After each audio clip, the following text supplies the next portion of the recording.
Wealth isn't how much money you have. Wealth is how much money you choose not to care about. And you can choose recklessly. And in my experimentation with it, I have at times. And I go, whoof, that was a month that really got out of hand. But I never really get mad at myself for not caring about too much money.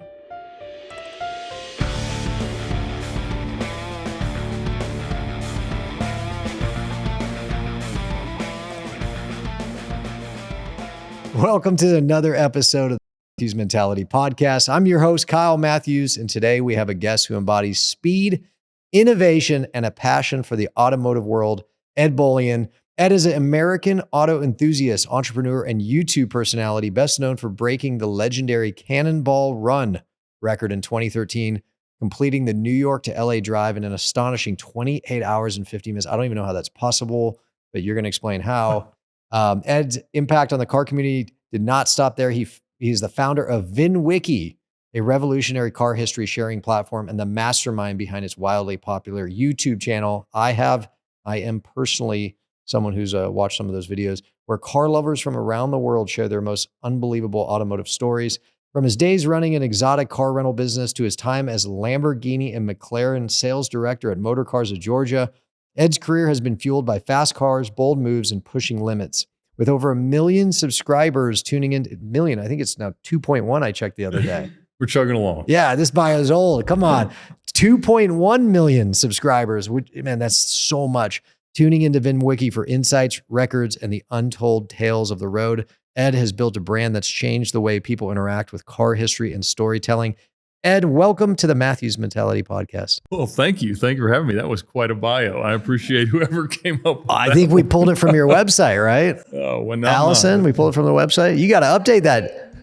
There you go. She had some, she built it up, but she probably just chat GPT'd it. That's hey, if the robots are doing that well, we should not worry so much. But in preparation for sitting down with you, obviously I knew who you were from your YouTube channel, but like just kind of going through some bullet points that Allison had put together. We actually have, our paths haven't crossed, but like you went to North Gwinnett High School in Suwanee, Georgia. Yep. I'm a Gwinnett County High School, a Parkview High. That's right. Yeah. Parkview Crosstown Panthers. rivals in some sports. That's for right. Sure. That's right. I spent a year or two here in high school, and then you went to Georgia Tech. You got a degree in mechanical engineering. Started out mechanical engineering, realized that was for the birds, and ended up in public policy. Public policy. I didn't policy. go work for myself, I'd go work for the CIA. And it was kind of a not heavily built out major for Georgia Tech. They were trying to have liberal arts things and stuff like that. And so it was great. It was just making up presentations the whole time. Very different than the mechanical engineering path. Because I realized that differential equations wasn't going to help me write about cars or do For car sure. things. Dude, but you didn't go into the CIA, or are you? No, I Wait, didn't. hold on. Yeah. Are you actually a CIA Allegedly. operator? I think am what we're not. finding out right now is the CIA's got their hands a lot more than we thought they did That's in it. the cookie jar. We're still very efficient. But I did not. I interviewed with them and realized that was not necessarily the life path for me. And my wife agreed. And speaking of wife, married, 2 kids, and it has a pet boa constrictor named Sonny the Lamboa. Sonny passed away at 11 years old. There's a replacement boa constrictor. Rest Leo, in peace. Leo the boa constrictor. Leo the boa constrictor. He's wonderful. So again, similarities here. I also had a boa constrictor in college. There we go. Red-tailed boa. Yep. Never told this story. I bring it up, I bought it because this is what you do in college. You buy boa constrictors, playing football, long hair. I got to get a snake. Obviously. I don't know why. It's just I gravity like to it. snakes, but I don't know why I decided on this. Tong's pet shop in like South Central Los Angeles sold these red-tailed boas. Bring it up to my parents' house. Like the weekend, my mom's like, forget it, get that out of here. So anyway, I'm driving. This is a true story. Driving back into Los Angeles, going back down to USC. I had it in a big cardboard box, like at the foot of the passenger side of the car. And I know I checked about halfway through the drive. It was about 45 minutes. It was still down there. When I got down there, when I pulled up in front of my apartment off like 30th in Vermont, it was gone. Never found it. And so I looked for hours and hours at night. I looked the next day. I don't know what happened to it. And then I was like, oh, it's probably hiding in the car somewhere. I think it just crawled out and then crawled, probably because it was cool, crawled into the engine compartment because it was warm and fell out on the freeway. And I tell myself it had a very nice long life after that. Right. I don't know if that's Southern true. California boa constrictor is an invasive species, but it sounds like Sonny and ultimately now Leo, they had maybe a better owner than maybe my guy did. Sonny did get stuck in a retaining wall, and we had to sledgehammer her out at one point. But she was about 9 feet long, and I got some cancer. And but went to all the elementary schools and all the career days and all the things. And was Sonny grandfathered in to you meeting your wife? Like you're just like, hey, I want to start dating. We may get married, but the snake comes with me. I think like a lot of people around our age, we all grew up thinking, oh, we're going to have kids. It's going to be great. And then we all got married and thought, maybe we put the brakes on that for a little while and let's be a little selfish. And so we thought, maybe we'll get a dog. And then, that seemed like a lot of work. And so for some reason, she, in a moment of weakness, approved of the snake as a that's all you drive need. of responsibility. All you need is a moment of weakness. That's it. And you just got to get in writing. All right. So did you always, just jumping back to when you were a kid, were you always a car nut, a gearhead? Were you always just like, oh, I'm obsessed with car? Some of those kids, like, was that you? Sure. I know some of those kids. I have some of those kids now, but I was not. I did not grow up in a car enthusiast or car loving family. My parents were career engineers. And so very traditionally employed, not an entrepreneurial bone in their bodies. It was very much just like, look, you can work hard, learn, try hard, and do things, and that's a path to stability. And they showed me that. But we were not in the driveway or the garage picking up tools and wrenching on stuff. And so I grew up honestly thinking that if I was going to do anything to be on a screen, it would be to be the next crocodile hunter, not to be the next whatever automotive personality. But I kind of ran to the end of my ability to play sports earlier than most do. I grew up playing AAU basketball, and so you're a tall guy, so basketball was your sport. That was my sport. I loved it and played really high level. But I was LeBron's a year older than me, but like Carmelo and Dwight Howard and Josh Smith, we'd all play and at tournaments and everything else. And so it was one of those things that I thought would be a path, but I had a degenerative bone condition in my knees, and so I had to have 6 surgeries in high school. And that ended that. And that was very, very painful, both physically and emotionally. Yeah, I was going to ask, that must have been really hard, right? But, at some point you have to rip the Band-Aid off and explore what else the world has to offer. And to have that invitation at 15 rather than 19 or 20 or 30 or whatever was really a blessing, because it invited me to explore all the other hobbies, all the other ideas, all the other obsessions that you can sort of get into. And it was around that time that I saw Cannonball Run, the movie, for the first time, and around the time that I started to really dive into automotive culture and literature and journalism and all the things like that. And it was also the heyday of so many heavily influential things like the video games like Need for Speed and Gran Turismo, and the journalism of Top Gear, and the heyday of Road and Track and Car and Driver and things like that. And so there was so much to consume. And really, this kind of lure that there are hobbies that you can play forever. Not that you can't, play basketball or be a Mike Tyson boxer well in past when you probably ought to be. He's still getting paid for boxing. I don't know if what he's doing is boxing, but yeah. Yes, whatever, hand holding, dancing, whatever it is. And, he's stuck to the script well enough. So, hey, whatever works for you. But, the idea of being a car enthusiast is something you could do forever. And so that to me was interesting. And there were so many different ways personally and professionally that you could sort of start to define your life around the car. And so I want to get into the, it's almost choosing cars as a career in the way you did, but was it as easy or simple? Because, you had this, it sounds like a dream of like, hey, maybe I'll be a professional basketball. You're playing with all these guys who did. It sounds like you're playing at a high level, doing the AAU thing. And then really through no fault of your own, your body didn't necessarily cooperate. I assume there was some period of mourning there where you just, very much so. Like, yes. It's kind of, we say you kind of fall into victim mentality where you start to feel sorry for yourself. Like, did that last a long time? It certainly did. I mean, it was really a painful decade of life. And, now I kind of find myself where people start to ask me questions like, well, what would you tell your 18-year-old self who was kind of faced with that reality of like, the things that you grew up expecting to be a path are no longer viable. But to be honest, I wouldn't tell my 18-year-old self kind of in the Back to the Future sense to change anything, because when you change one thing, it's a failure that you don't get to learn from. It's a lesson that you don't take away that doesn't invite you to make that better decision along the road. And I think that if anything had changed, I wouldn't be where I'm at now. And as painful as it was, I don't know, other than I guess buy Bitcoin early, maybe. But it's like at the end of the day, it was a bumpy and painful road, and certainly there was a mourning of a life plan lost earlier than I would have inevitably found out that I'm still not that agile and not that fast. But it was net positive. Speaking of YouTube, are there any YouTube highlights of a young Ed Bolian out there like dunking on LeBron that we can find? There are not. I think I can we upload some of these? There are some videos of Ed dunking on the internet. I was the Georgia Tech intramural slam dunk contest champion at one point. There you go. Best sports accolade, I think. I'm gonna look that up after.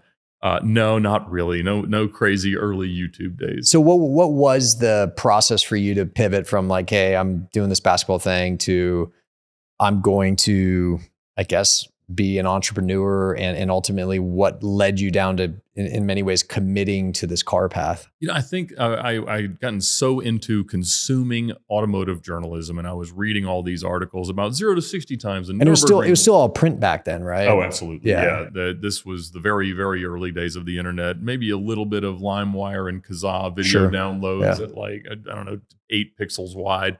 But it was, I remember having a conversation with my father, and I was talking about, well, they have all these, comparisons amongst cars on tracks and things like that. But I'd really love to know what would happen if you just put a bunch of cars on one side of the country and good drivers and good cars and just saw who could race across the country the fastest. And he goes, oh, Cannonball. Yeah, that sounds like you, which led me to the movie and learning about all of the folklore and the legends and all the stories, and Brock Yates from Car and Driver who had started it. And that was just fascinating, right? I mean, this was the moon landing in my life, was just that there were so many different expressions of the ways people love cars. And that's one of the things I say a lot now is like, when we say we love cars, it means something totally different for me or you or anybody else that has that kind of obsession. And that's what makes it so diverse, so interesting, even within that sort of, smaller subset of culture. And so it was a very gradual kind of slope towards the obsession. But one thing that I learned, and I don't know where this came from because I can't point to a lesson, but we think that the best way to be successful is to maximize aptitude, ability, hone our skills, right? But there's another interesting path to success, and that is simply limiting your competition.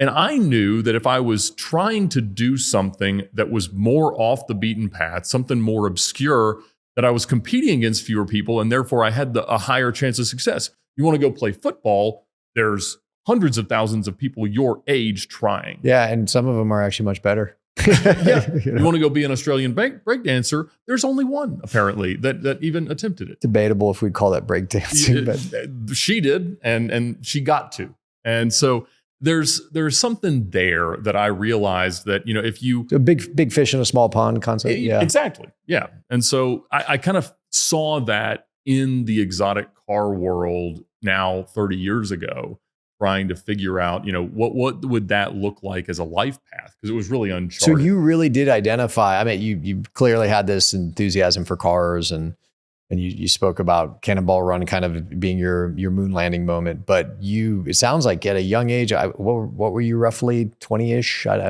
15, I mean, at 15, 20 years old to size up an industry and really thoughtfully approach it like, hey, there's not going to be that much competition if I want to make that seems a little more mature than I'll speak for myself. Certainly what I was thinking about at that age. Well, and what I'd been thinking about was, lizards and basketball. And I thought, well, let's... And reptiles. Exactly. Yeah. So the first business was actually, I started... That's what I was going to ask about. I was going to say, wait, before you actually technically, I got the notes in front of me, before you technically did the car business, you had a albino iguana business.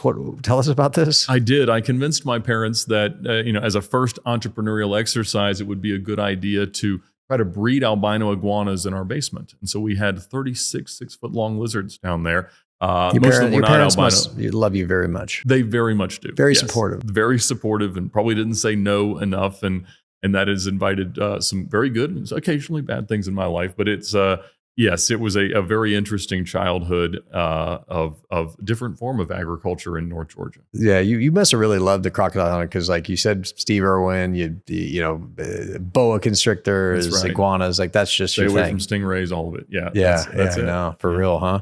All right, so outside of the breeding albino iguanas, what was the first real entrepreneur? What was the start? What was the business? Supercar rentals? Yeah, that was it. So when I was in college, I hated college. It was just not really like my environment because I was already looking forward to whatever I could build, hopefully entrepreneurial, but regardless, just as a career. It wasn't the fraternity parties. I love the intramural sports and all that as much as anybody. But at the end of the day, I was looking forward to getting out. And this was in 2006, right after my sophomore year. And this was really in the economic times that precipitated the collapse of 08, 09. 2006 was good times. It was good times. And it was a time in which you could just tell banks how much money you made and they would give you loans. Stated income, baby. Exactly. Yeah. And so liar loans, whatever you want to call them. And so I was able at 20 years old to get a loan for a Lamborghini Gallardo. What could go wrong? Exactly. And I didn't have enough money left after selling my only car as the down payment to make the first payment. But I put some ads out on the But that's internet. why we do IO teaser rates for 18 months, Again, what could go wrong? Well, it turns out an entire economic collapse of the world economy hypothetically could happen. But anyway, go ahead. Stated income loan to buy your first luxury car. That's right. And so I had learned enough that, there were different expressions of the ways that you might proceed entrepreneurially into the exotic car world. And one of them was to build a rental car company. And at the time, this was not like now with Turo and businesses everywhere and brokers and all this. There was really a couple in LA, one in Miami, one in New York. And the technology now makes it much more efficient and in many ways doable, scalable. But the technology back then, if someone was like, hey, I want to come to LA and rent a Lamborghini for 3 days, like how would you even find that business? I guess maybe Google. Yeah, because this was before the days of real social media. Yeah. Facebook had launched a few months prior, probably. I think, Georgia Tech was in the second round of schools for that. And there were some Google ads. Really, forums were very, very much a big deal. So exotic car forums, and I was targeting a little bit more of an ownership replacement client rather than a transient or a vacationing client. That meant that they treated the cars better, more like their own, and generally it became a better and more frequent rental outcome with those. And so a couple months later, I added a Ferrari and another one later that next year, and so just incrementally built that and only had about 5 cars, but they were pretty active. Were the sales people at the lot, did they kind of know like how much you make? And you're like, how much do I need to make? And they're like, $500,000, $1 million. Okay, sure. Like, was that? You need? Yeah, exactly. And I because they they would get the sale, right? They get the commission. And then a lot of times, and this was more true of real estate loans. Obviously with my background, I'd be interested in this car loans. The lender, right? In my case, the bank, maybe in your case, it's the car company. They actually package the loans and sell them off. So It's not necessarily like, yeah, so they only care for a very, very short time. And the people who were buying the loans weren't necessarily at the time rating them properly. No, yeah. And that's why the default rates became so high. But it was a very, very strange time in the industry. And it was really just at this moment where the production and the landscape of the exotic car world was changing a lot. How so? So you went from having probably less than 2,000 to 3,000 cars built per year, going up towards like 10,000, and now we're approaching 100,000 cars that might be considered across exotic, all the exotic across all brands, the brands, right? Okay. And so this was a totally a paradigm shift in the ways that people were starting to own these cars. The Gallardo and the 360 were really the first like truly daily usable exotic cars, where you didn't just have to go buy a Porsche if you wanted to put some real miles on these things. And so it was also a new chapter in the audience and the opportunity in the rental space, was that these cars could kind of hold up to more daily use and abuse and higher mileage. And what was, I think I know the answer to this, may come across stupid quick. What was the reason these car companies decided to increase manufacturing? Was it just pure profit? No, they were acquired by larger ones in most cases. So Audi bought Lamborghini in 98. They realized building a couple thousand cars a year is not going to make any sense. So what we're going to try to do is add another line. They build the V10 car that's a little more approachable, about half the price, and it became a much more markedly viable. So supercar rentals, 2006, 2009. What happened in 2009? Well, I was, I weathered the storm economically, which was really interesting because as the economy declines, luxury assets become more heavily impacted, right? And so depreciation in exotic cars was terrible. That made rentals a lot more appealing. There was truly no use case where I couldn't make a much more financially acceptable outcome happen for a customer versus ownership, right? Because you weren't dealing with maintenance and storage and insurance and all the other things that you'd have if you actually own the car. And certainly the depreciation, which was, at sometimes 5 or 10% in a month because the market was moving so fast. And so that helped a lot. But then when it bottomed out, essentially anybody that still had good credit left just went out and bought these things for pennies on the dollar. And so some of my higher quality customers just went away for that exact reason. However, I had developed uniquely a grasp of how to manage ownership costs in these cars. And that was very appealing to all of the exotic car dealerships because that was their obstacle. They'd have people come window shop, but if you actually said, hey, do you want to buy a car? Like, I couldn't possibly. Look how fast they're depreciating. Look how much you're offering me as a discount. Like, this can't be a good deal. And it wasn't at the time. And so the Ferrari of Atlanta and Lamborghini Atlanta both approached me asking if I would come sell cars. And one of the things that I recognized in the rental car business is that I would have benefited so greatly from just working for a summer at Hertz or Enterprise and learning the business before I just started one. Yeah. Of course, I started a business before I could even rent a car. You can't rent a car until you're 25, and I started when I was 20. But I was still able to find the insurance and do all the things the right way. And so I was considering the notion that a dealership might be the next entrepreneurial play. And so I said, well, let me go work for one for a little while, figure out how it actually functions. And then I can decide. And I learned very quickly that having all the risk was for the birds. Being the top sales guy is always the way to win. And I'm sure real estate in many ways is exactly very true. Yeah. And so I also really loved it. It was so transactional and you were negotiating every day. It was a very different car salesman. It was much more wild, wild west world than it is This today. is at Motor Cars of Georgia. Correct. So I ended up working at Lamborghini Atlanta, Motor Cars of Georgia. We were Lamborghini, Aston, McLaren, Lotus, Spiker, and it was a whole lot of fun. I learned a ton. And very quickly, I was like, look, this is a better way for me to make money. I can sell the rental fleet off and sell the customer base to another company that wants to come into the Atlanta area. And so it was not a huge financial win, but it was a clean exit. And it was, kind of on to that next chapter, which lasted a lot longer than I thought it would. I thought I worked there for 2-3 years at the most. You were there 6. In there for 6, yeah. And I think at one point I was probably the top Lamborghini salesman in the world, and for depending on the metric you want to use. Why do you think that is? I loved it. Like, I truly loved the cars. I remember the first time that I saw the test for the Lamborghini Murcielago when it was unveiled in 2001, and they were at Nardo Raceway and setting the records for the fastest 100 miles and fastest 100 kilometers and the furthest distance driven in an hour. And I just thought, this is the coolest thing in the world. And so there was an authenticity to my approach to the marketplace, and there was a genuine interest to me personally in owning the cars. I didn't know any car salesman that owned Lamborghinis, but that was the goal. Like, I was there to buy the cars that I grew up loving. Yeah, because again, I don't know the landscape, but I wouldn't think Atlanta, you said in the world, just take the US, has the deepest buyer pool of Lamborghinis compared to a Los Angeles or South Florida. No, not at all. Or Dallas. I'm trying to think some other markets.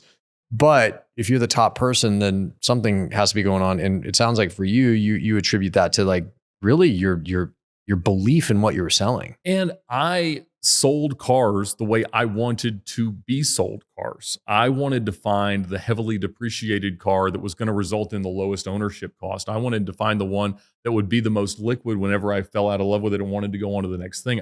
I treated the cars that I was trying to offer and the deals that I was trying to manufacture for clients as like the way that I wanted to own cars. So I dealt very well with customers that really couldn't afford these things and that wanted to find a way to stretch and didn't want to do so in a way that was going to financially ruin them. And so that they could find ways to minimize depreciation and make the hobby more sustainable financially. And that's what I was there to do. That's what they wanted me to do. They wanted someone who could have not only a grasp of the product, but a grasp of the marketplace and the landscape at large and the financing aspects, because that was a huge part of it. Almost all of them. Interesting. I should have spoke to you before, and Zach, I may cut this because I don't know if it's a good look for me. I bought a Ferrari from Ferrari of Atlanta in 2020. Is it Michael Myers? Or, Yeah. Is that his name? Michael something. I remember he had a name that was like, because they didn't have one in Nashville at the time. So that is the other thing that was really good about Atlanta is geographically it's very large. You drew from a lot of people. I sold a ton into Nashville. So it's the end of 2020. I was the CEO of this company I founded. Everything's tracking well every year, 20, 25%, 30% CAGR growth. And then COVID hits. And it's like, and I'll ask you about your COVID experience, but like, it really felt like the world was going to end. It took a lot out of me. We ended up navigating it extremely well and came out of that thing really by the fourth quarter on fire. And we had a nice run after it. And then Fed funds hike. So now we're in another battle, right? But it's like, but man, it was like the end of 2020. I was exhausted.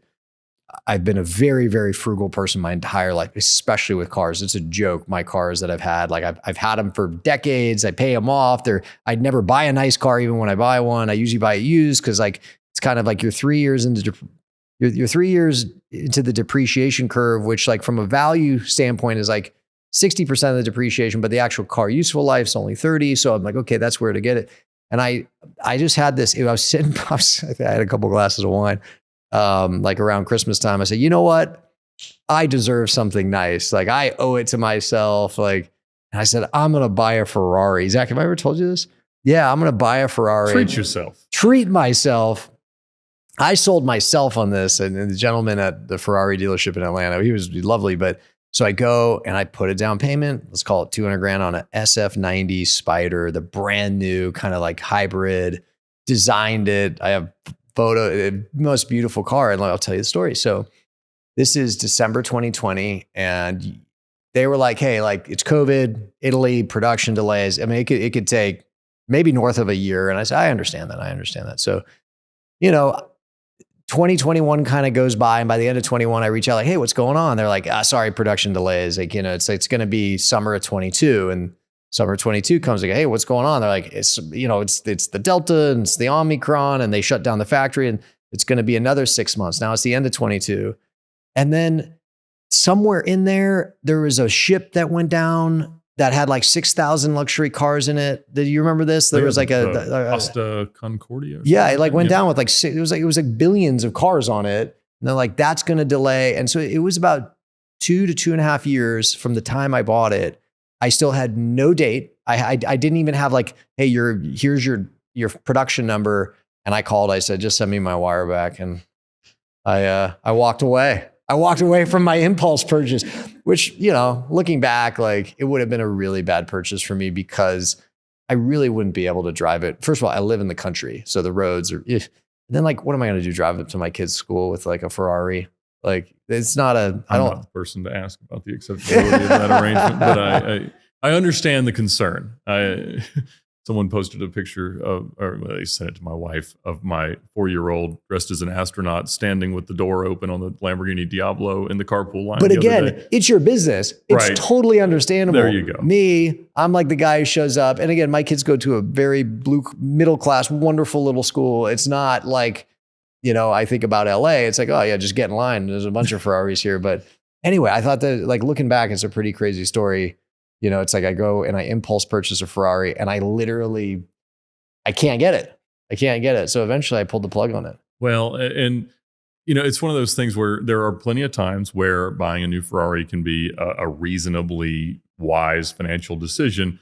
But if you can just wander in and put a deposit down and actually get one, that tends to mean that it's not. And so the depreciation in the SF90 has been pretty terrible. So you could save some money and take that 3-year. So when I come back to this impulse and I'm like, okay, I have time to get a Ferrari, I'm going to call you before I do it. Because you've already said some things like, wait a minute, like, what'd you say? Like depreciation, of the car and then the liquidity when you go to sell. And like, there's better cars to buy. These were not the concerns of your impulse buy at Christmas with a couple glasses of wine. I was like, I deserve something nice. I've earned this. It's about me. And I think the good Lord was looking out for me right there. All good things come from that thought process, right? Yeah. Pretty well, yeah, of course. All great decisions. That's the foundation of the decision making. So 2015, you leave Motor Cars of Georgia to pursue new ventures. What what was it? Was it just time? Were you getting bored? It was just time. It was time. Yes. And it was I remember just walking into my boss's office and just saying, hey, I think it's time. He's like, it's a late lunch. No, I mean, I think I'm just done. Oh, okay. And it was, I had no idea what was going to be next. I mean, at the time, my son was about 1.5 years old, and it was time to be able to not work 80 hours a week. And there is no path to the car business where there is any balance. And that broke my heart a bit, because I could have loved selling cars every day the rest of my life. I really did enjoy it. But you really are only as good as your next sale. Like the you definition. can't take any time off. Yeah. Because if you take a day off, you don't finish the deals you started yesterday, you don't do today's deals, and you don't start tomorrow's deals. Interesting. And so it is paralyzing. And you're always on call. You're always answering the phone. And it's the only way to do the job right. Yeah. And I've never been paid by the hour. I've never had a salary. So I've never known a world in which it wasn't an eat what you kill mentality. And so if I stopped working, I wasn't going to make any money. And if I'm going to work at all, it's to make money. Right. So like I couldn't throttle it. And I realized that made it not for me long term. And so, yeah, I just knew I needed to find something else. At the time, I'd been talking to Porsche Financial Services about running their leasing programs for Lamborghini, Bentley, and Bugatti. And I thought that would be a lot of fun. It was a massive pay cut. So and ultimately, they ended up kind of like not wanting me to do it because they thought I would just quit immediately. And I was like, well, who knows? I might, but let me try. And so it wouldn't have been a great fit for any kind of time. But yeah, I was just out to find the next thing. And this ultimately led to VINwiki. It did. At the time, I probably had one of my healthiest business mindsets, which was, every month or every quarter, I would just call a bunch of friends and we'd all get together for dinner just to brainstorm. And we were all people that had normal jobs, but we wanted to do something bigger, something entrepreneurial. And we probably didn't want to do it alone. A lot of us had done different things, kind of like I'd done the rental car company. It was really just a single person entrepreneurial effort. And we realized, look, a team effort is going to be a better path forward. So let's put the types of people that we'd want to be on a team with around a dinner table and just start talking about what's on our minds, what's on our hearts. And one of the ideas that came out of that ultimately was VINwiki. And this was really designed to be a social version of Carfax, or a crowdsourced vehicle history reporting platform. And it was based on a couple of things that I had done while I was at the dealership surrounding the ownership of cars, right? Because one of the things that I would do is every time I would buy a car, I would put the VIN on my website just as a list of all the cars I'd owned. And what that did was, after I would sell it, which, we were pretty good at understanding the car's life before we had it and certainly documenting our own. But then what happens after you sell it? But I was still curious. And so when people would buy them, they'd Google their VINs and they'd find me. I thought, well, that's cool. I got to see kind of this wider angle view of these cars that I kind of owned and enjoyed. And then also my favorite car ever is a Lamborghini Murcielago LP640 with a manual transmission. And the thought process when the exotic car manufacturers made a push towards paddle shift cars was that it was like a 90% take rate, that most people wanted that Formula One technology and they wanted the latest and greatest and fastest. And that was really the way they could make cars faster when they couldn't just make the engines bigger anymore. And so the thought was, there's probably a few hundred of these out there, but when I would try to find one for a customer, they were very hard to find. And so I asked the factory, hey, how many did you make? Like, we don't even know how we would find that out. We don't know even what you're talking about. And I said, well, just type ZHWBU37M into this system and tell me what happens. And they're like, we don't have that system. You do, but they had no idea. So I learned that they only made 23 LP640 manual coupes for the US and 10 roadsters. And I was like, that is less than there are 250 GTOs, which were the most valuable car in the world.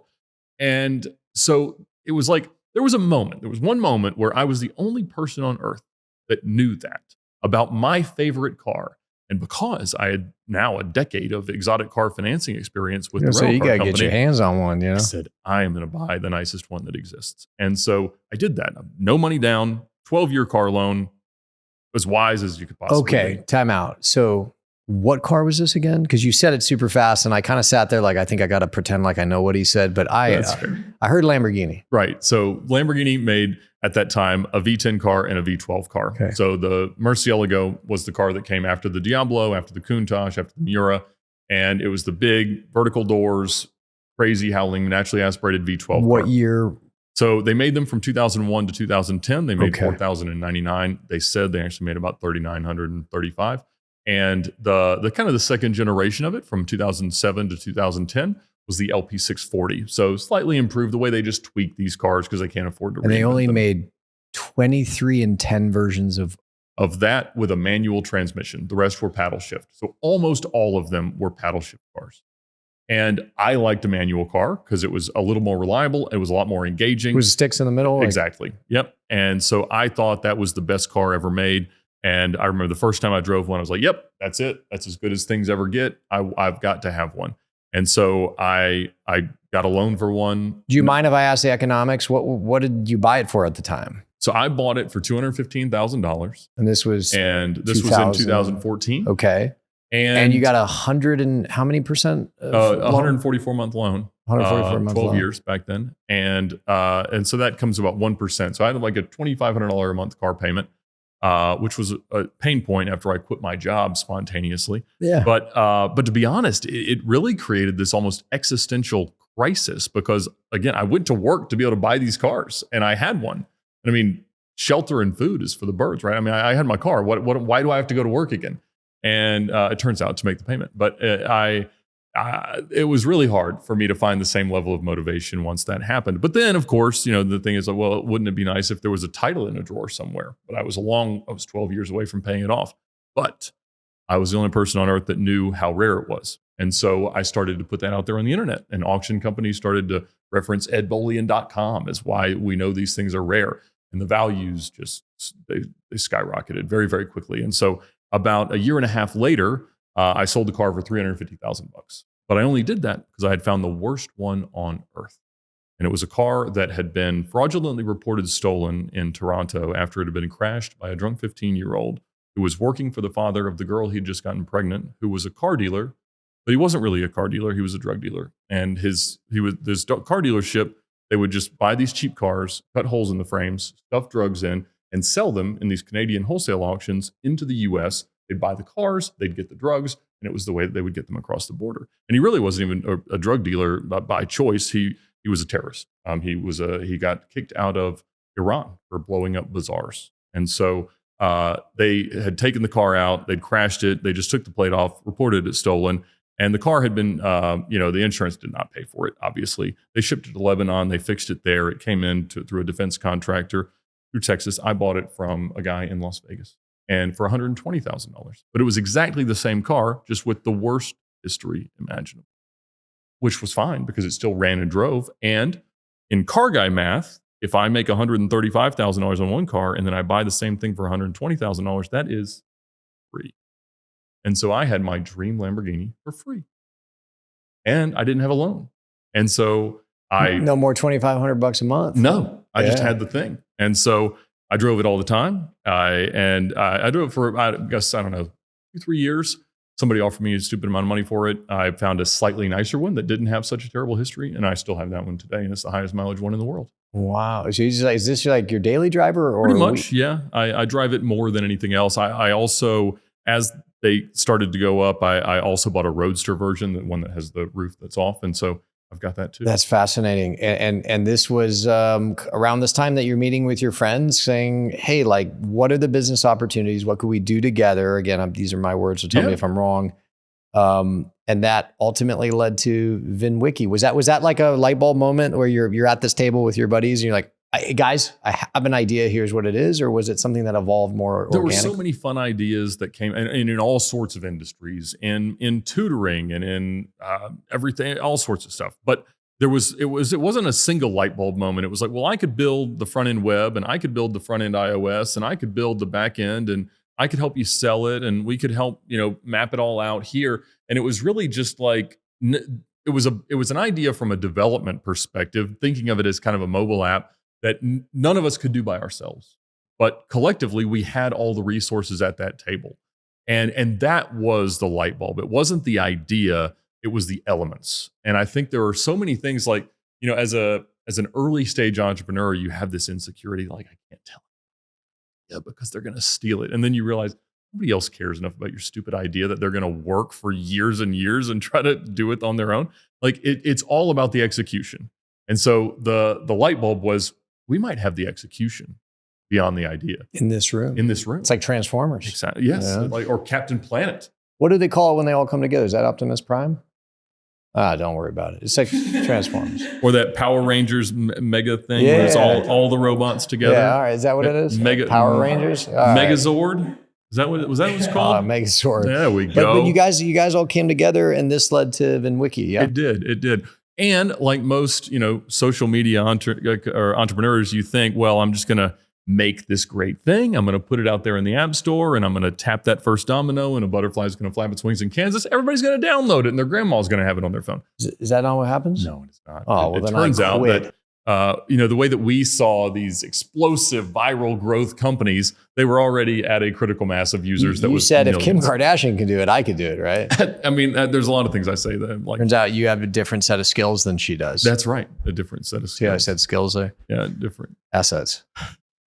Just kidding. Before we dive into your starting scaling of VINwiki, I will actually want to go back in time. You got to tell me about the Cannonball Run. Oh, sure. You had referenced the movie, but was that just always something you said, I have to do this or else my life will not be complete? In some ways, it was that like thing you had to do, but in more ways, it was just the right goal to have in the background of your life. And it's not like Everest or it's not like, finding the right person. It was just the right stupid thing to think about when you wanted to not think about the rest of the world. Sure. And, there was enough backstory and enough folklore that you could sort of learn to love it and learn to try to break it down.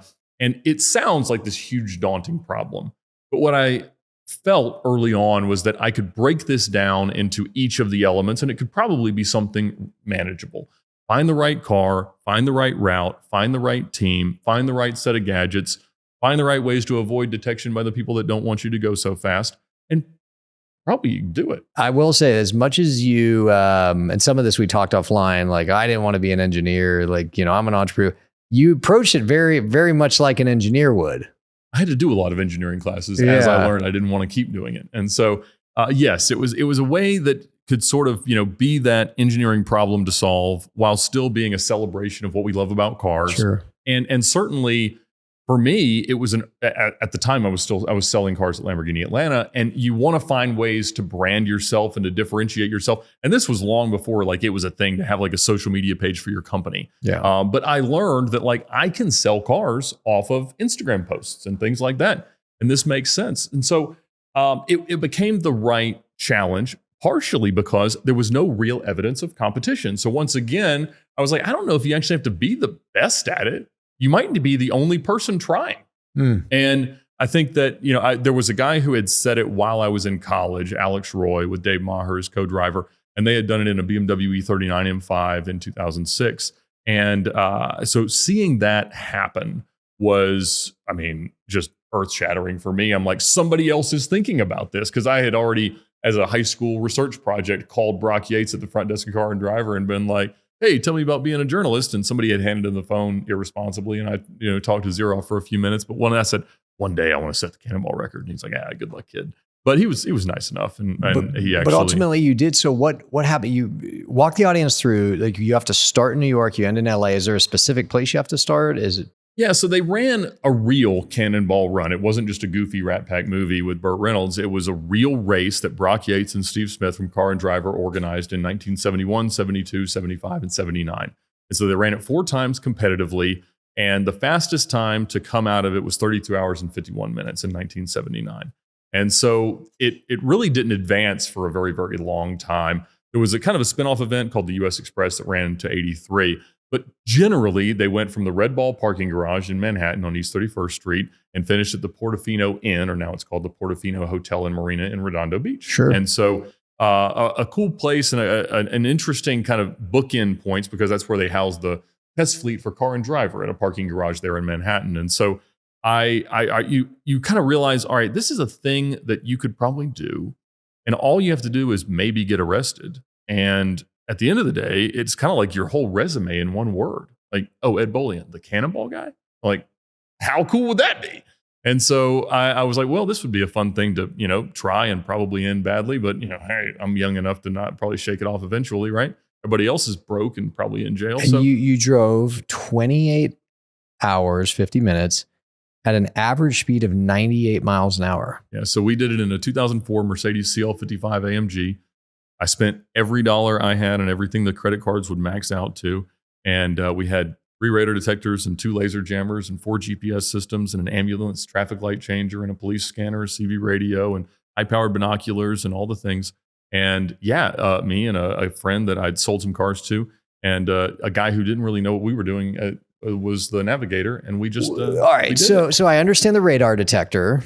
And did you avoid detection? Yeah, honestly, it was at a time when...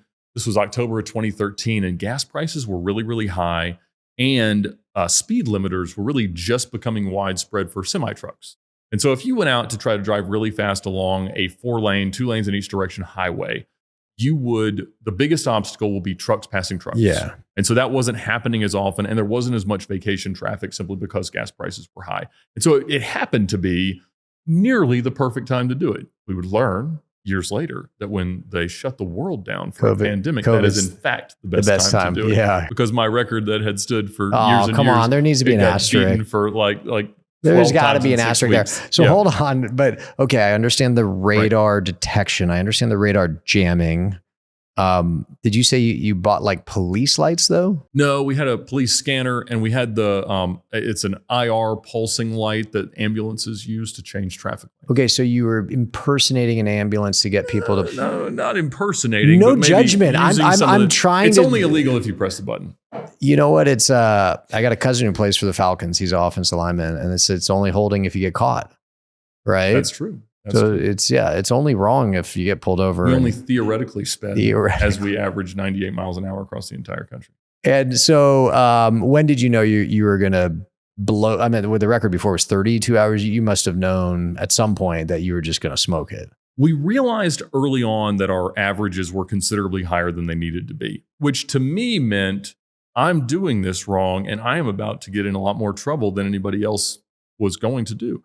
And so, but we didn't. And the car didn't break. It drank a little bit more oil than we anticipated. We had to stop once to add oil, but we had 2 extra fuel tanks. So the car would go about 850 miles on a tank of gas. All right, I got to ask. And again, we can cut this after if you don't want. Yeah, this is the second question of Cannonball.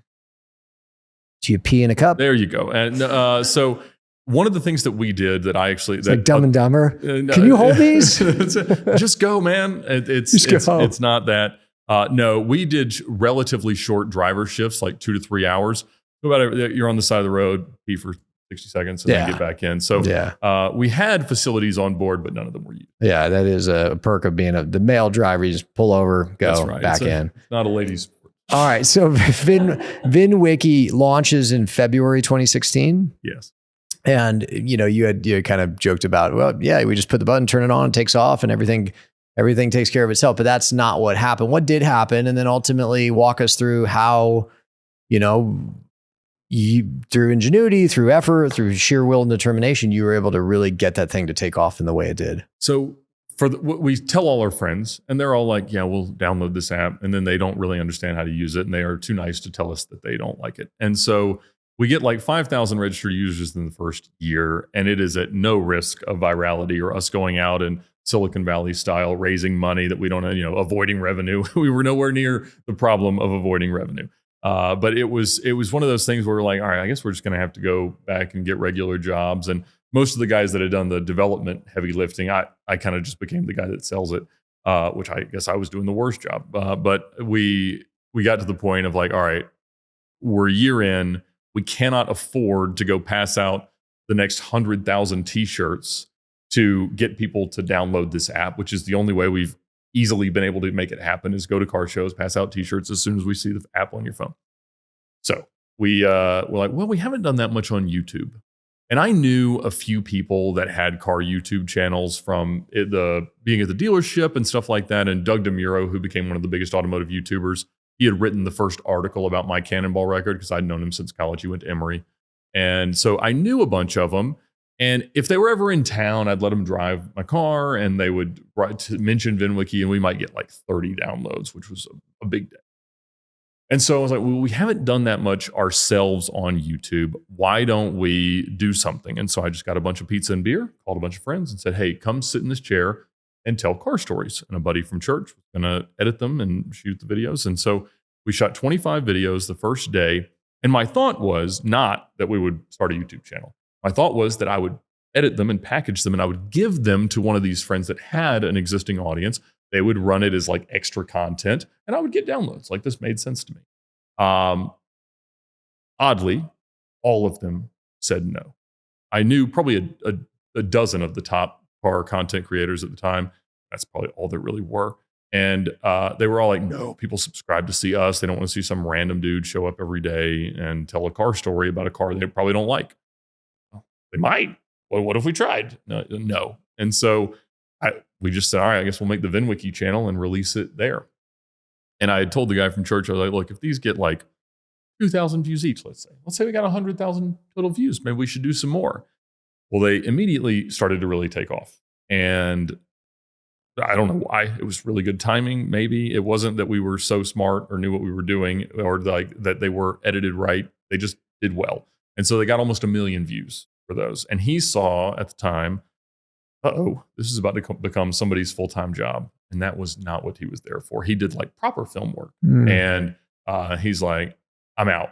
I said, well, this is working. And I mean, it wasn't making money by any stretch, but it was like getting us real traffic and downloads. Sure. And, a lot of press coverage and stuff like that. I was like, well, we need to keep doing this. And he's like, well, do it. Yeah, I don't know how to edit a video. I don't know how any of this works. And so I was like, I had to buy exactly what he had, like his tripod, his camera, his lens, his microphone, and then just learn. You just taught yourself. And at the point at which he said he wouldn't do it anymore, I think we had like 4 videos left. So, and we were releasing videos every day because I didn't know, maybe we could space them out longer. What was the average length? You said 10 to 15 minutes? Yeah, back then they were a little bit shorter because at the time, I didn't even know you could put mid-roll ads in YouTube videos. What does mid-roll mean? So if you have they always have ads at the beginning. They can have ads at the end, and they can have ads in the middle. If they're over 8 minutes now, back then it was 10 minutes. If you tell me a story and it's good, it's 3 or 4 minutes long. If it's 8 to 10 minutes long, everybody's walked away. We don't want to hear it anymore. But it's a little bit different when they've clicked on a video based on the premise they might want to watch it. And so they've grown a little bit. Now we kind of target 12 or 13 minutes, but it's always about a singular concept. Now, if we were launching the same concept today, it would look a lot more like this, because this is what people do. They podcast. That was not a thing. Nobody was podcasting. There was no podcast section of anything. And so we just made videos. How many hours? So you 10 to 15 minute video, or maybe a little shorter back at that time, but how many hours of shooting was that taking you to get enough clips? Because I'm sure you got to do it multiple times. No, we don't do multiple takes. We try to avoid preparation and anything like that. There's a good number of cuts in them, but there's a problem with content creation. And, when you've got multiple cameras and lights and microphones and things like that, your production is driven by 2 things: your ability to present and the team's ability to release the content, because they are professionals. I am an idiot. And so I was at a tremendous advantage to your team because they look at the medium of content creation as professionals, and they say, our ability is to produce our top level of content at this frequency. That means we can release it weekly, monthly, whatever that may be. I say, I just need to make a video. How long does it, how fast do you need to have them ready? Yeah. And I said, all right, this is what I can make being an idiot. And that drove the production style. So YouTube in particular is an output driven medium because of the cadence that you have to release content at to grow. Whereas proper media is input driven. And interesting. Understanding that early on was an advantage. All right. So, and part of the reason I ask, and because almost everyone who sits in this chair that I have the opportunity to interview goes through a significant period of their life, often earlier in their career. Let's call it 20s and 30s, whatever, where there isn't a lot of what we call as work-life balance. It's just work all the time. And it sounds like you had certainly 5-6 years of that when you were sales director at Atlanta, Lamborghini, McLaren. What was the lifestyle like when you were starting this business? So that's a great question. And I am not like a naturally hardworking person. I don't like get up at 4 a.m. to, yell motivational things into a mirror as I exercise or anything like that. I will find the easier way to do something. Hopefully that's 90% as good as the hard way. I'll say that's good enough. But whenever I find something that I can see a really, really good return from, I can be as relentless as anybody needs to be. And so as soon as I realized, this is working quite well, having to edit for 10 to 15 hours a day, stay up all night, barely get it rendered and uploaded by weak computers and bad software, to be releasing every morning at 10 a.m., I was happy to do that. And I did it for at least 2 years, releasing videos every single weekday.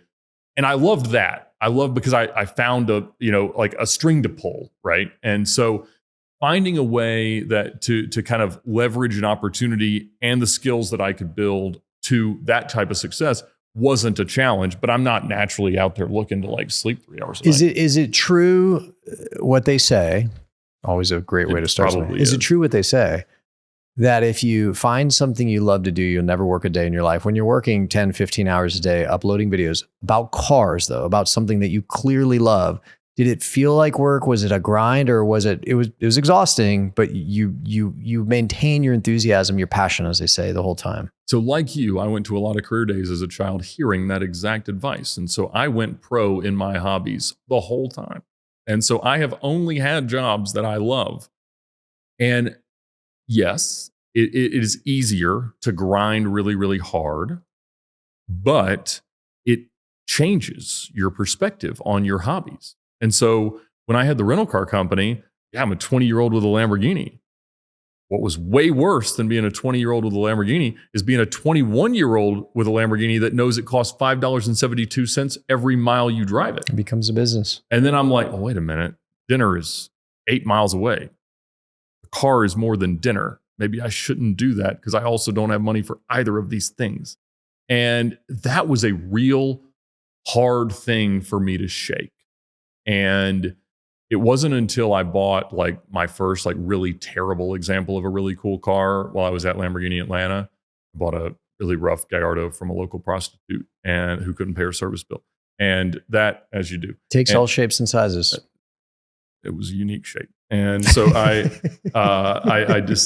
did need, that helped because it was totally mileage inelastic. But you paid in cash, of course. Yeah. No, I got a great loan for it, but no favors were exchanged. That's what I was going to thank God. Other than she's the favor of she sold you a nice car on the cheap. Yeah, that's it. She was a shrewd negotiator. When did you know that VINwiki, you had found something special? You had touched on like, 2 years of just grinding. When was it like, oh shit, like this is working?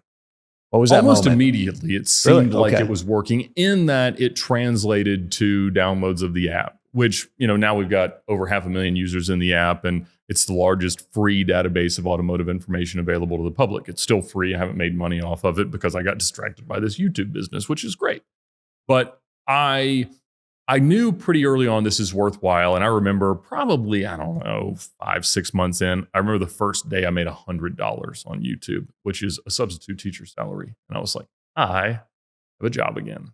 And it was probably 2 years to the day since I'd made my last dollar, give or take. And I was like, now we are less likely to starve. Look at us. And so now my kid's like 3 years old. Could I ask was it just on savings? Was your wife working? Like the practical question in the audience, like, wait a minute, 2 years, like how did he pay his bills? Well, so one of the benefits of being totally commission pay is that you cannot budget based on any kind of predictability. Yeah. So you have to budget to you tend to be bad month. Scarcity mindset. Exactly. Yeah. That is not popular amongst people who sell cars. They're like, I have a motorcycle worth of money in my bank account, which means I will have a motorcycle in my garage. Or that is how much a Rolex costs. So that is what I will have. And so that is a much more popular way to interpret the profession. I saved a lot of money because I knew this wasn't forever. I knew I would need seed capital for something else. And, another thing, a lot of times we don't understand the advantages that we have until we are so far past receiving them. And especially being in the world of luxury assets, exotic cars, and things like that, you meet a lot of people who didn't earn it themselves, right? And that's okay. There's nothing wrong with that. It's weird when they try to hide it and pretend that it was the hustle and the car wash that their dad might have bought. But at the end of the day, like, as I looked back early on, I recognized, look, just because I was born at Northside Hospital in 1985 and I grew up in Georgia, that meant that I went to college, a great college, Georgia Tech, for free. I didn't have $150,000 in student loans. And I graduated in 2008, the worst possible time to graduate. Unemployment for Georgia Tech graduates was 55%. And the average starting salaries were not great, maybe $50,000, not the kind of salary that was going to allow you to afford an exotic car. And of my 6 roommates, only one of us got a real job, and it wasn't me. I was still living in my warehouse, barely making my payments each month on these exotic cars. But over the next decade, the stock market returns 14% a year. Mm-hmm. And inevitably, graduate in 2008, get married a year later, we're out house shopping in 2010, which means that we magically found hundreds of thousands of dollars in home equity that I'm not a savvy real estate investor. I just bought a house in 2010, which meant that I made a bunch of money on it. And you combine those 3 factors, no student loan debt, a ton of home equity, and quadrupling every dollar you save in the first decades out of college, that's $1 million of net worth that I just got handed to. I didn't have it all. I spent it on stuff, but I should have had it just because I was born in Georgia in 1985. And you extrapolate that to retiring at 65. If I don't have $30 million when I retire, I have underperformed the privilege of just being born when and where I was. Yeah, with compound interest, sure. Exactly. And so you think about it in that light, and that's where I was in a very unique position where I could afford to not make money for 2 years at a time when I had young kids and things like that, because so many things totally outside of my control had gone pretty well in my life. Yeah, call them blessings. Absolutely. Yeah, Yes. a lot of blessings. And in addition to the blessings, you hustled, you made it happen. Well, a couple years ago, you guys passed 2 million subscribers. I mean, that's a big number. What does the future look like for VINwiki or you within, your current venture? It's a fun thing to think about, but it's impossible to guess because the landscape changes so fast. I mean, we get, give or take, 100 million views a year, maybe double that on Facebook. But there's so much audience attention out there, but there's also so much more competition. Like, to start a social media business or a content creation effort today is a radically different idea than it was back then. And not to say that you can't do it or that it's any different, but it's a lot. You got to be a lot more strategic about it for that kind of growth. And so, we get about 2,000 years per year of watch time just on YouTube. And so you think about, like, some of the numbers just get mind blowing. And it doesn't necessarily grow that much. Like, it's always different things each year succeed. It may be, different sponsor relationships. It may be more platform revenue. It might be a new platform. Like, we just started putting stuff on MSN. I don't know if it's going to mean anything, but they've got VINwiki on it now. And, you never really know, and I don't. And you always want to set goals, but there are some times where you realize that it's a little bit more up to blessings and just kind of being in the passenger seat and kind of riding the momentum. There is a lot of interesting M&A work in the space right now. And so there's a lot of legacy media companies that are recognizing, it costs these guys almost nothing to make their content, and we're still paying huge crews to make shows. Sure. And that seems less sustainable. And so I get approached, every month or every quarter with somebody new who's like, I'm going to buy all the YouTube channels. I'm like, great. And then they're like, let's turn bad entrepreneurs into worse employees. That seems like a recipe for everybody to be real happy. But nobody has cracked that code just yet. How would you describe, like, what has been, and it's kind of generalized here, so it can be a tough question to answer, is how would you describe your mindset or mentality in terms of how you've approached your I don't say your profession, like, I guess your profession is like luxury cars, but your career thus far? I mean, there's a lot of mindsets that you think you can carry into life in different capacities. And I mean, for me, the end all be all answer is just keep God first. And if I am getting closer to God, it means I'm going to be more successful in my relationship with my wife, in my relationship with my kids, in my relationship with my employees, my company, my coworkers, everything that I'm doing, my audience. If I am right with God, everything else falls into place. And confidence in eternity is what makes the problems of today not matter an awful lot. And so the fact that that's solved through Jesus, to me, puts it all into the right perspective. But then it allows me to understand that whatever opportunities that I have, whatever I get to steward here on earth, is an opportunity from God. And it's based on the gifts, the talents that he gave me and the weaknesses that he gave me. And trying to use the right ones and get around the wrong ones is really the recipe. And, there's a couple of things that we all always say before we do these cannonball runs, because I held the record, I get to go do these cheap car fun ones that we just, which is way better. But we still stand on the top of the dumpster in Darien, Connecticut generally, and I'll say a prayer for safety. And then I say two things. So, they think there's no rules in Cannonball, but the two rules are: don't break the law while you're breaking the law, and you don't need a good time to have a great time. The first one means you can manage risks when you only take one at a time. And so it's one of these ideas that if you are speeding, you can probably get away with it. If you're speeding and driving on the shoulder, or you're driving an illegal car, or you're driving under the influence of something, you probably will not get away with it. And so just manage your risks by only doing one at a time. And the other is, you don't need a good time to have a great time. We're all out there to win, to accomplish our goals. But at the finish line, you're going to realize that the journey was what it was really all about. And I think that if you can have those mindsets professionally, that it's not that we're not trying to do well, do all the things, but as long as we make sure that we're enjoying it, that's when you can do it.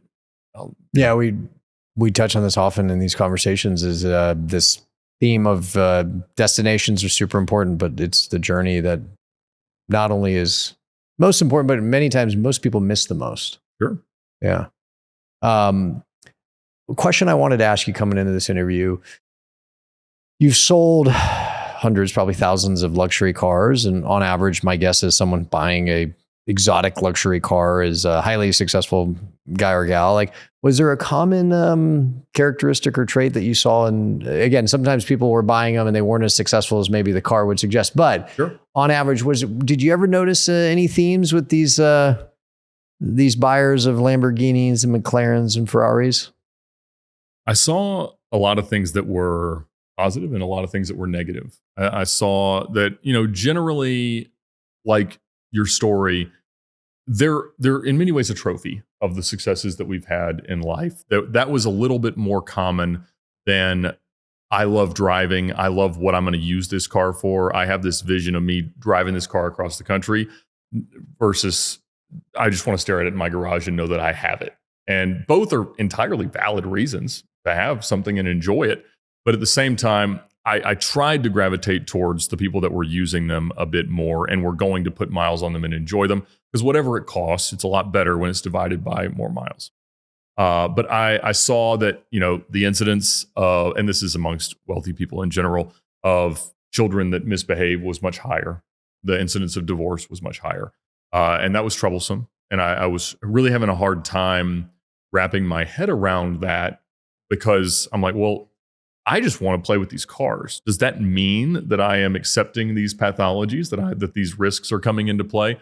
And perhaps they are. I've certainly seen it manifest in many other areas of life and interest in things. But there certainly is an over obsession with money, and that's in everything. But it maybe is heavily exemplified in the exotic car world. And I remember, probably the richest guy that I know well has had all the success in the world, and it has some very healthy mindsets about money, but he also can't let a quarter go unnoticed. And I remember seeing him get mad about a part that he'd been overcharged for, and he probably had legitimately been overcharged for. We were not great at bookkeeping and things like that at Lamborghini Atlanta. And he was so mad. And I was like, I remember seeing this. I'm like, why is he mad? Like that amount of money shouldn't matter. But he probably doesn't think about how much money shouldn't matter. But I started. And I recognized in that moment that Wealth isn't how much money you have. Wealth is how much money you choose not to care about. And you can choose recklessly. And in my experimentation with it, I have at times. And I go, whew, that was a month that really got out of hand. But I never really get mad at myself for not caring about too much money. But if I can have like an honest conversation with myself at the beginning of each year, and rather than setting a net worth goal or an income goal or a savings goal, just say, could I not care about $100? Like if nothing was under $100, anything under $100 that won't make me mad, could that be $500? Could it be $5,000? Like imagine if you decided anything in your life that happens that costs less than $5,000 won't change your mood. How great would tomorrow be? Like anything on your car pretty much break? Whatever, just fix it. Now, it doesn't mean that it's responsible, but it is liberating.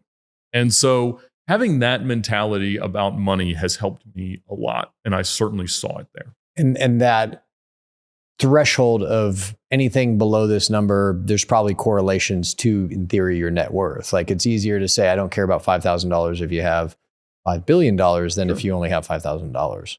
That gets to the reckless part, right? I think so. It's probably somewhere around what you can make in a good day. I think that is that in my own mental experimentation, I think that's about the number. And what you touched on earlier, the really wealthy guy, getting so upset about being overcharged. Just speaking for myself, sometimes it's not the thing, it's the meaning. It's the thing is he was overcharged, and let's say it was $1,000. You might be like, why does he care about $1,000? This guy's worth $1 billion, whatever. But sometimes what he's really mad about is it's the loss, it's the meaning of what happened, which is I can no longer, not you, but I can no longer trust you, the business, or you, the person billing me. And I before, when you could trust people, it kind of, you're talking about liberation. It kind of like allows you to be free. Like, why trust this person? And if all of a sudden you feel like they overcharge you, whether it's by mistake or by malice, you're like, I can no longer trust you, which now will change my life. And I'm very angry that you have broken that trust. There's an element there. But even that means I am letting an amount of money change the way I feel. And if it's an amount of money from someone who is there to make money off of you, that's probably not exactly the place to trust. Yeah, that's a good point. Of used car salesman. It's the scorpion's nature. It was a parts transaction. It was not with me. But, it's one of those things that, it's still up to you how much anything can hurt. And I think there's plenty of things out there that can hurt, but you got to decide if you're going to let it. I can't give other people agency over your feelings. Do you resent the used car salesman for now? Like, he's a used car salesman. No, because I romanticize it. To me, it's like... You go, thank you very much. That's right. I still, most of the time, somebody asks what you do, I'm just a used car salesman. Sometimes I get to talk about it on the internet. I mean, it is a moniker, and there is something to it. But at the same time, I think that, now it's a world of flat commissions and no negotiation, and there's no art left in it. But nobody is going to, yell at you, and there's no hazing. They don't cut your tie or anything like that. But I still love it. I think if there had been a better path to life balance with it, like if I've been able to find some dealerships that exist now that didn't exist back then, where the types of cars that they're selling, let them set the rules a little bit more, I think I could have had a lot of fun and a longer run in it. But, I'm happy with doing all right. What's your driver now? Like, what's your motivation moving forward? I mean, you have a business that's doing very well, but like, what gets you up in the morning now? What gets me up in the morning now is just, raise good kids. I think we're at that phase of life where I'm not sure how I balance a healthy attitude towards social media when I make money on social media, right? So when my daughter is 13 and wants to have a TikTok account, hopefully that doesn't exist by then. But if it still does, then I mean, how do I say no? I say no because we do this away, and I know that the internet's forever, and that's kind of the whole point of VINwiki, is that we're just documenting the high points, that it's somebody's best day in the car world, or maybe the worst and something they learned from, and that we're really focusing on curating the way that we are perceived by immortalizing our best stories. And so, yeah, making sure I don't raise spoiled, ruined kids is the main driver today. Yeah, I always say, my number one job is not raise assholes, right?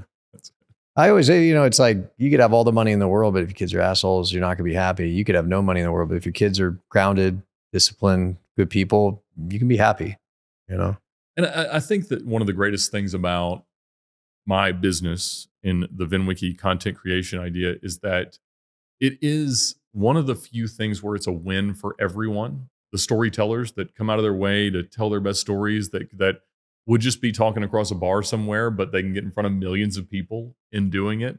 And the fact that there are, so many people that now, because we've been doing it for 8-9 years, they're like, oh man, I grew up listening to you. It's really, it makes you feel like you have even more gray hair. Yeah. But I think that there's so much that has been, we've had various storytellers pass away, and the peace that some of them have been able to find in the fact that all their best stories are out there forever for people to hear is pretty awesome. We got to get my old man on there. He's got a 67 Camaro SS350. Here we go. He's got a 57 Chevy Bello Nomad. He's got the 63 Series 1 or 1.5 Jag. There we go. Was it a 1 or 1.5? One of the most beautiful cars ever made. Enzo Ferrari said so. Well, Ed, this has been fun. This has been really good. And I'm gonna get your Allison. I gotta get a cell number because I'm gonna be hitting you up for. Come on. What do I do? Hey, car loans. Like, give me some good buys. And next time I impulse buy a Ferrari, I'm gonna make sure I reach out to you before I do that. But I really appreciate. Congratulations on all your success, especially in really. We talk to so many entrepreneurs, and entrepreneurs, I'm sure there's a legal definition, but, a real entrepreneur in that, you've really established a beachhead and built a real business in a industry that I feel like when you started, it wasn't really, the industry was in its infancy at best, right? And so, absolutely. Yeah. It's a totally different thing now. The idea, there's larger companies that are in the space from a brand deal perspective. There is a very different audience that has, cut the cord or is watching in different ways. And I think there's a different appreciation for what we're doing. Like I said, back then there weren't commercial accounts. It was just people that wanted to vlog on the internet. And I think that, there's going to be a lot of people in the audience that don't really understand how to use a podcast to build a real estate empire, or how to use social media in general to help their ice cream parlor, or whatever they want to do. And I think that there is always an angle where, the platform revenue or the business of social media isn't the win. The win for me was downloads to the app. And that one day I think maybe will result in some real business value there. But the fact that it became a business kind of by accident, I think maybe it helped with at least the purity of the idea, that it wasn't based on what is the most commercially viable approach to the space. And there will be that. There will be a way that you have conversations that lead to an audience following, that lead to a transaction, that lead to an investment, that lead to something like that. And if you can sort of play a few steps ahead in the chess of social media content creation for your business, it does allow you to really find that one style of content that can just go nuts. And is there a liquidity event, an exit that, for you in the future? Is that on the horizon? It's such a great lifestyle business today, now that I can hire editors and make it a little bit more balanced. And it allows me to do all the things that I would otherwise have to pay to do, like play with cars and go to events and things like that, and get to have fun conversations like this. And so I don't think so. I always try to entertain the conversations because I want to hear how different people are approaching my business from their business's perspective. But I haven't found anyone who's really kind of cracked the code of a way that M&A work happens in the space. I think it will, and I think it's wise, because you're talking about these multi-billion-dollar legacy empires with terrible viewership today. And we're out here just having a great time making content that we like. Yeah, I think you touched on it earlier. I don't know if we were recording or not, but that's probably where it happens, is like, what do you say, the MSNs or even like the CNNs that come, because there's no viewership there, but you guys and your business, and it's a very wide bucket of influencers. Like there's so much viewership. And so the advertising dollars that are flowing into that space, I think I read a report recently, just the increase in money that's flowing into advertising online versus traditional television commercials, right? Sure. It's just, it's too big for institutional capital not to figure it out at some point. Now, let's just, a little hypothetical, you do have some liquidity event, you have some exit, and you have all the money you ever want. What is the car that you buy? Not because it's the best deal and there's only 20, like what is your ultimate 2020 impulse? Just, I'm going to have it. I don't even care if it's a good decision or not. I'll tell you, like I mentioned, I had a real like existential crisis when I bought the first manual Mercy, and I had my dream car and I didn't know how to go to work anymore. And well, hold on. Forgive me for missing this. You built this thing up in your head, this moment that this ownership or possession of this thing was going to make you happy. And all of a sudden, I have a rule. I said, yeah, you'll be happy for about 72 hours. Then you'll be like, okay, what next? Like, is that what happened? No, I really liked it. And I think the same thing is true for Cannonball. Like it wasn't just like I got to the finish line and then I went back to my normal life. Like, no, I got like everything I possibly could have ever wanted out of it. And it wasn't about being famous. It was really about, I kind of wanted to have one magazine article to hang on the wall. And then it was the biggest story on CNN internationally that day. But it was like, I don't know. I think maybe through a little bit more careful planning, I think I've found goals that I really, really enjoy doing. But it was a bit of a crisis as to motivation. And so after VINwiki started to get a little bit of traction, I said, you know what? I need a stupid car goal because that will help me. What's the stupid car goal? So I said, I'm going to buy a Bugatti. And I had driven a couple of them, thought they were super cool. I had no idea how you buy a 7-figure car. Like, how many do they make? Like they made 450 of them from 2005 to 2014. There's about 145 or so in the US. In total or per year? Total. Oh, wow. Yeah, that's not a lot. So it was the fastest car in the world, first $1 million car, first 1,000 horsepower car. Why don't I just figure out a way to get one of those?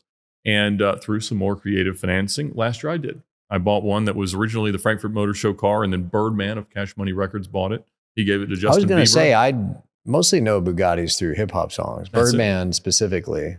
And so it is his red one. And then he gave it to Justin Bieber as a present. He sold it to Floyd Money Mayweather, and he sold it to Lil Uzi Vert.